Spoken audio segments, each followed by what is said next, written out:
দেখুন, সততা রাখা দরকার। যাই বলুন না কেন, সততা থাকা দরকার। আপনার মনে যেটা আছে আপনার মুখেও সেটাই আনা দরকার। কমসে কম লোকে হিপোক্রিট তো বলবে না। দেখুন, মমতা বন্দ্যোপাধ্যায় 2011 ক্ষমতায় আসার আগে বলেছিলেন, বিশাল জোরে স্লোগান টোগান দিয়ে বলেছিলেন যে আমরা বদল চাই, বদলা নয়। এবার ওনার এই কথা, মুখের কথা যে শুধু মুখেই রয়ে গেছে, সেটা যে আর হাত পর্যন্ত পৌঁছায়নি, কাজে দেখতে পাওয়া যায়নি, সে তো খুব পরিষ্কার বোঝা গেছে। টোপাকুলের মতো তার দলের সমর্থকরা যে সবাইকেই পেরে ফেলেছিল, সে তো আমরা সকলেই দেখতে পেয়েছি। এইবার ব্যাপারটা হচ্ছে যে বিজেপির ক্ষেত্রে 2021-এ বিজেপিরও কিন্তু বেশ 16 আনা ইচ্ছে ছিল যে বদল একটা হবে, তারপর তারা পেটাবে। দিলীপ ঘোষও কিন্তু প্রচুর এরকম কথাবার্তা বলেছিলেন। তারপর অবশ্য ওনাকে জিজ্ঞেস করলে উনি বলেছিলেন জোশে জোশে উনি অনেক কথা বলে ফেলেছেন, হোশে ছিলেন না উনি। না, গণতন্ত্রে তো এসব একেবারে হওয়া উচিত নয়, কিন্তু ইচ্ছা মনের ভেতরে 16 আনা ছিল। এবার দেখুন, এটাকে খুব একটা ভুলও বলা যাবে না, কারণ আমাকে যদি কেউ দুঘা মারে, আমি তো গৌতম বুদ্ধ নই যে আমি ক্ষমা করে দেবো। আমারও মনে হবে যে আমাকে দুঘা মেরেছে, আমি তাহলে 3 ঘা মারবো। এবারে তৃণমূল এতদিন ধরে পিটিয়েছে, বিজেপিরও মনে হয়েছে যে আমরা এবারে ক্ষমতায় আসবো, তারপর আমিও একটা তৃণমূল পেটাবো, সেই ইচ্ছেটা ছিল। এইবার বিজেপির তরফ থেকে এই কথাটা শেষ কয়েক মাস ধরে কিন্তু বারবারই শোনা যাচ্ছে। শুভেন্দু অধিকারী বারবার এই কথাটা পরিষ্কার করে সামনে রেখেছেন যে দেখুন, বদল হলে বদলাও হবে, বদলও হবে, বদলাও হবে। এবার এই কথাটা যে সত্যি কথা, মানে বিজেপির একেবারে অফিসিয়াল স্টেটমেন্ট, সেটা কিন্তু আজ ব্রিগেডের মঞ্চে আরো একবার প্রমাণ হয়ে গেছে। মানে প্রধানমন্ত্রী নরেন্দ্র মোদী যে কথা সামনে রেখেছেন, তার থেকে বোঝা যায় এটা একদম বিজেপির অফিসিয়াল কথা। শুভেন্দু অধিকারী এতদিন একা একা অরণ্যে রোদন করে বেড়াচ্ছিলেন, ব্যাপারটা এরকম নয়। প্রধানমন্ত্রী নরেন্দ্র মোদী ব্রিগেডের সভা থেকে আজ পরিষ্কার বলে দিয়েছেন, এক তরফ সবকা বিকাশ হোগা, दूसरी तरफ सबका হিসাব হোগা। একদিকে বিকাশ হবে, আরেকদিকে হিসাবও হবে। তার মানে বদলও হবে, বদলাও হবে। একদিকে উন্নতি, আরেকদিকে লাঠি। এই যে বদলা আর বদল, এই দুটো নিয়েই যে বাঙালিকে এগোতে হবে, এটাই যে বাঙালির ভবিতব্য, সেটা পশ্চিমবঙ্গের মানুষজন খুব ভালোভাবেই জানেন। এর মধ্যে যে কোনো একটাকে যদি আপনি ছেড়ে দিতে চান, যে কোনো একটাকে নিয়ে যদি আপনি কথা বলতে না চান, সঙ্গে সঙ্গে কিন্তু আপনি গালাগাল খাবেন। কেন বলছি বলুন তো? কারণ পশ্চিমবঙ্গের রাজনীতির এইটাই বৈচিত্র্য, যে দুটো নিয়েই আপনাকে চলতে হবে। যেমন ধরুন, আজ যদি এই কথাটা বলা হয় যে বাঙালি রাজনীতির কিচ্ছু বোঝে না, আপনি যদি এই কথাটা বলেন, আপনি গালাগাল খাবেন। আবার আপনি যদি বলেন যে বাঙালি রাজনীতি সবটা বুঝে গেছে, কিচ্ছু বোঝার বাকি নেই, সব সে জানে, তাহলেও আপনি গালাগাল খাবেন। তার মানে পশ্চিমবঙ্গের রাজনৈতিক প্রেক্ষাপটে দুটো নিয়েই আপনাকে কোথাও একটা মধ্যপন্থা খুঁজে নিতে হবে। আজ এই যে ব্রিগেডের সভা হয়েছে, সেখানেও আপনি দেখুন, যদি আজ আপনি বলেন যে ব্রিগেডে এত মানুষ হয়েছেন, এত লোক হয়েছেন, এত এত ভিড় হয়েছে, এর থেকেই বোঝা গেছে যে বিজেপি এবার ক্ষমতায় চলে এসেছে, বিজেপি এবার প্রচুর ভোট পাবে। এটাও একটা যুক্তি যে সত্যি এত লোক যখন হয়েছে, সেখানে কিছু তো নিশ্চয়ই হবে। আবার উল্টো দিকে আরেকটা যুক্তিও রয়েছে যে আরে বাবা, ব্রিগেড তো বামেরাও ভরায় প্রত্যেকবার, কিন্তু তাতে লাভটা কি হয়? ভোটে তো সেটা দেখতে পাওয়া যায় না। এটাও আরেকটা যুক্তি। আপনাকে এখানেও এই দুটো যুক্তি নিয়েই এগোতে হবে, যে কোনো একটাকে আপনি বাদ দিয়ে দিতে পারবেন না। আর এইগুলোর মধ্যে দিয়ে যদি আপনি গোটা জিনিসটা বিচার করার চেষ্টা করেন, কত লোক হয়েছে, কতজনকে দেখা গেল, তার মানেটা কি হলো, এইবার ভেতরে ঢুকে বোঝা গেল চিত্রটা কি বেরিয়ে এসেছে, এগুলো যদি আপনি করতে চান, আপনি তাহলে রাজনৈতিক মজাটা পাবেন না। রাজনৈতিক মজাটা কোথায়? এই বৈচিত্র্যের মধ্যেই রয়েছে রাজনৈতিক মজাটা। কিরকম দেখুন, এই যে ব্রিগেডে আজকে বিজেপির সভা, নরেন্দ্র মোদীর সভা হয়েছে, সেখানে একজন যুবককে দেখা গেছে যিনি বলছেন যে মুখ্যমন্ত্রী মমতা বন্দ্যোপাধ্যায় যে বেকার ভাতা প্রকল্প শুরু করেছেন ভোটের আগে, আপনারা জানেন 1500 টাকা করে দেওয়া হচ্ছে। লক্ষ্মীর ভাণ্ডারের টাকা বেড়েছে, তার সঙ্গে বেকার ভাতা 1500 টাকা করে যুবক যুবতীরা পাবেন। তো এই বেকার ভাতার 1500 টাকা সেই যুবক তিনি পেয়েছেন। তিনি বলছেন, আমি গতকাল রাত পর্যন্ত ভাবছি যে আমি কি করে যাব, কলকাতায় সভায় যাব, কোথায় গাড়ি নিয়ে যাবে, কিভাবে নিয়ে যাবে, কি ব্যবস্থা করব। তারপর রাত্রিবেলা এই 1500 টাকাটা ঢুকে গেল, তারপরে আমি সকালবেলা সেই টাকাটা খরচ করে চলে এলাম, সেই টাকা দিয়ে আমি কলকাতায় চলে এলাম, নরেন্দ্র মোদীর সভায় যোগ দিলাম। তাহলে এটাকে আপনি কি বলবেন? এটা একটা পলিটিক্যাল শার্পনেস, রাজনৈতিক বুদ্ধি, পলিটিক্যাল অ্যাকুমেন্ট সে লাগিয়েছে। সে মুখ্যমন্ত্রী প্রকল্পের টাকাটা নিয়েছে, সরকারি প্রকল্পের টাকা সে নিয়েছে, নিয়ে কিন্তু সে নরেন্দ্র মোদীর সভায় যোগ দিতে এসেছে, সে বিজেপির সমর্থক। এই যুবকের পাশেই আবার ব্রিগেডের জনসমাবেশেই আপনি আরেকজনকে পেয়ে যাবেন, আরেকজন যুবক যে চিৎকার করে, একেবারে চিৎকার করে বেকার ভাতাকে গালিগালাজ করে যাচ্ছে। বেকার ভাতা একেবারে খারাপ জিনিস, বেকার ভাতার মাধ্যমে লোভ দেখিয়ে এই ভাতা ভিক্ষা দিয়ে ভোট কেনার চেষ্টা করছেন মমতা বন্দ্যোপাধ্যায়। ভোটের আগে তিনি এটা শুরু করেছেন, বেকার ভাতা খুব খারাপ, তিনি গালিগালাজ করে যাচ্ছেন। এই দুটোই কিন্তু আপনি পাবেন, এবং এই দুজনেই কিন্তু বিজেপির সমর্থক। তারা দুজনেই এসেছেন ব্রিগেডের জনসমাবেশে যোগ দিয়ে বিজেপির নেতাদের কথা শুনতে, শুনতে, নরেন্দ্র মোদীর কথা শুনতে।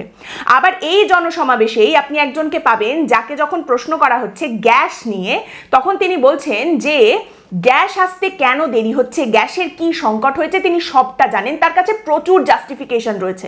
আরে ওই তো তরমুজ প্রণালী, হরমুজ প্রণালী, ওইখান দিয়ে ওইটা বন্ধ করে দিল, তারপরে নরেন্দ্র মোদী একখানা ফোন করলেন, ওইখান দিয়ে একটা জাহাজ তো সাট করে এদিকে চলে গেল, তারপরে এদিকে চলে আসবে, তারপরে গ্যাস চলে আসবে, মমতা বন্দ্যোপাধ্যায় আসলে গ্যাসটাকে আটকে রেখে দিয়েছেন।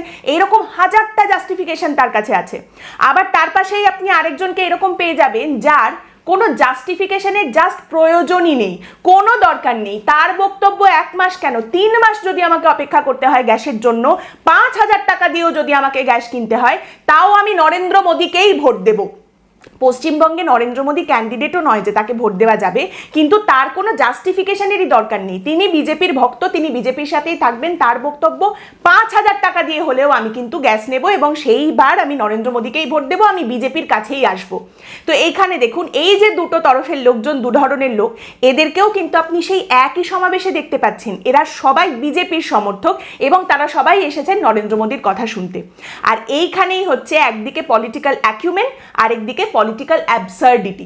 এই একদিকের রাজনৈতিক তীক্ষ্ণতা, আরেকদিকের রাজনৈতিক উন্মত্ততা, এই দুটো যখন একসাথে মিশে যায়, সেখানেই কিন্তু একটি রাজনৈতিক দলের ভিত্তি স্থাপন হয়। এই ব্রিগেডের আজকের একটা যে ভালো বিষয়, নরেন্দ্র মোদী তিনি কোনো কথা বলতে বাদ রাখেননি। মানে একেবারে অত্যন্ত সুচারুভাবে ওদিকে সন্দেশখালি থেকে শুরু করে এদিকে সাউথ ক্যালকাটা ল কলেজ পর্যন্ত, ইনক্লুডিং আরজি করের ঘটনা, সমস্তটাই তিনি ছুঁয়ে গেছেন, সমস্তটাই তিনি তুলে ধরেছেন।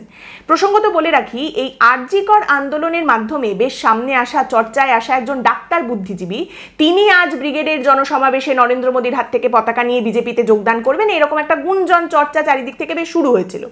এবার দেখুন, আরজি করের আন্দোলনের কথা যদি বলতে হয়, যদিও নরেন্দ্র মোদী মঞ্চের উপর থেকে আজ বলেছেন যে মানুষ আরজি করের কথা কিন্তু ভুলে যাননি, কিন্তু সাম্প্রতিককালে বহুবার এই আরজি করের আন্দোলনের সঙ্গে সব থেকে বেশি যারা যুক্ত, অভয়ার বাবা মা, তারা এই অভিযোগটা বহুবার করেছেন যে কোনো রাজনৈতিক দল, কোনো বুদ্ধিজীবী কেউ কিন্তু বহুদিন হলো তাদের সঙ্গে কোনো রকম যোগাযোগ রাখেন না। সম্প্রতি বিজেপির একজন নেতা, যিনি অনেকবার বিজেপি, তৃণমূল বিজেপি এসব করে এখন বিজেপিতে রয়েছেন, তিনি দেখা করতে গিয়েছিলেন অভয়ার বাবা মার সঙ্গে, এবং সেখান থেকে একটা গুঞ্জন আবার শুরু হয়েছিল যে অভয়ার বাবা মা এবার ভোটে দাঁড়াবেন বিজেপির হয়ে। সবটাই তো ভোট কেন্দ্রিক এখন, তো যদিও সেই কথাটা তারা সম্পূর্ণ নস্যাৎ করে দিয়েছেন।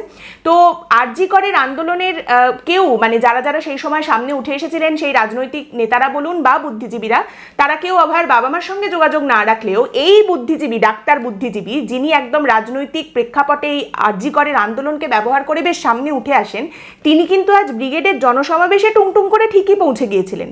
তিনি একেবারে পতাকা নিয়ে যোগদানটা করেননি, কিন্তু তিনি সেখানে উপস্থিত ছিলেন।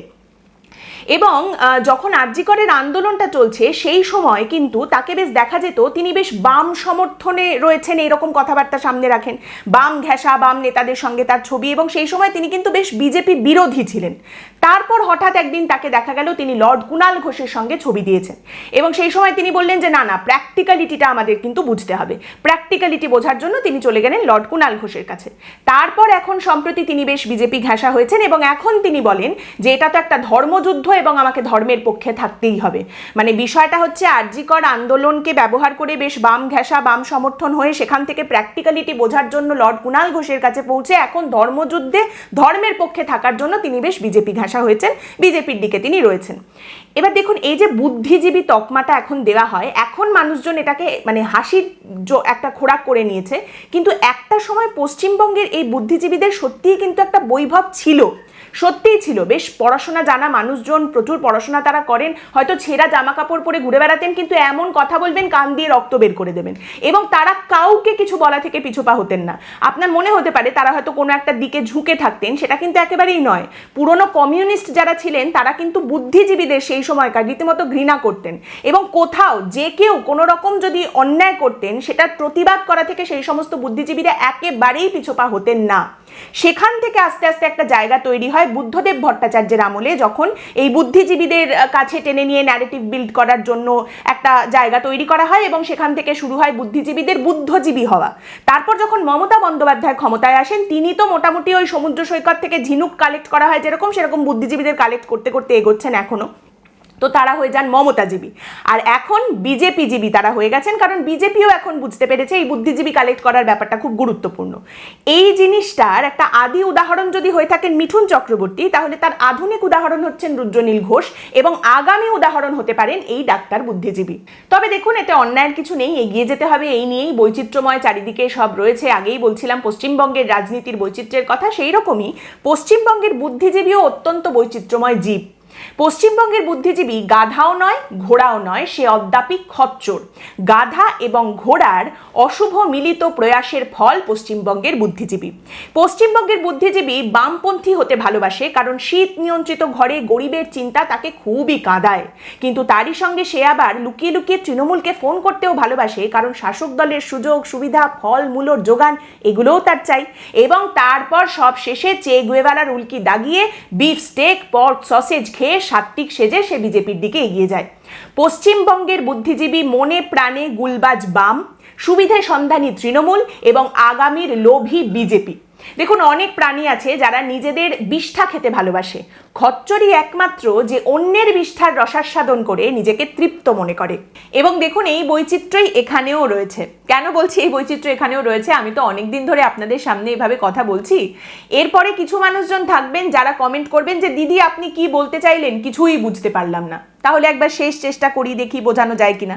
দেখুন, চেষ্টাই তো করতে পারি, সবাই চেষ্টাই তো করছেন। এদিকে বিজেপি বাংলায় ক্ষমতায় আসার চেষ্টা করছে, ওদিকে বামেরা অষ্টম বামফ্রন্ট সরকার তৈরি করার চেষ্টা করছে, ওদিকে মমতা বন্দ্যোপাধ্যায় প্রধানমন্ত্রী হওয়ার চেষ্টা করছেন। তাহলে আমিও একটু চেষ্টা করি। দেখুন, আমি বলতে পারি যে মাস্টার মশাই কোনো কসুর করছেন না। মাস্টার মশাই এই বয়সেও দূর থেকে এসে খেটে খুঁটে খুব ভালো করেই পড়াচ্ছেন, খুব ভালো রকম প্রস্তুতির কথা বলে দিয়ে যাচ্ছেন। মাস্টার মশাইয়ের কোনো কসুর নেই। ছাত্র ফাঁকিবাজ। ছাত্রর যদি আজ মনে হয় স্টেজের ওপরে উঠে সে হাসো, এসো, নাচো এসব বলবে, কিংবা ছাত্রর যদি মনে হয় সে স্টেজের ওপরে উঠে হা হা হা হা হা হা হা হা হা এরকম করে হাসবে এবং সেটা বেশ মজার ব্যাপার, যদি তাদের সেটা মনে হয় তারা সেটা করবে। এবং সে সমস্ত শোনার পর যদি বলা হয় ক্যাকা ছিচির সঙ্গে এই হা হা হা হার, তাহলে পার্থক্যটা কি থাকলো? তফাৎ কেউ করতে পারবেন না, বৈচিত্র্য নিয়ে তারাও এগোবেন। কিন্তু ছাত্র ফাঁকিবাজ। আবারও বলছি, মাস্টার মশাইয়ের কোনো কসুর আমি এখনো পর্যন্ত দেখতে পাচ্ছি না। মাস্টার মশাই বেশ ভালো রকমই চেষ্টা করছেন, কিন্তু ছাত্র ফাঁকিবাজ হলে কি আর করা যাবে। আজকের পর্ব এখানেই শেষ করছি। আপনাদের মতামত অবশ্যই জানাবেন। পরের দিন দেখা হবে অন্য একটি বিষয় নিয়ে আলোচনায়। ভালো থাকবেন।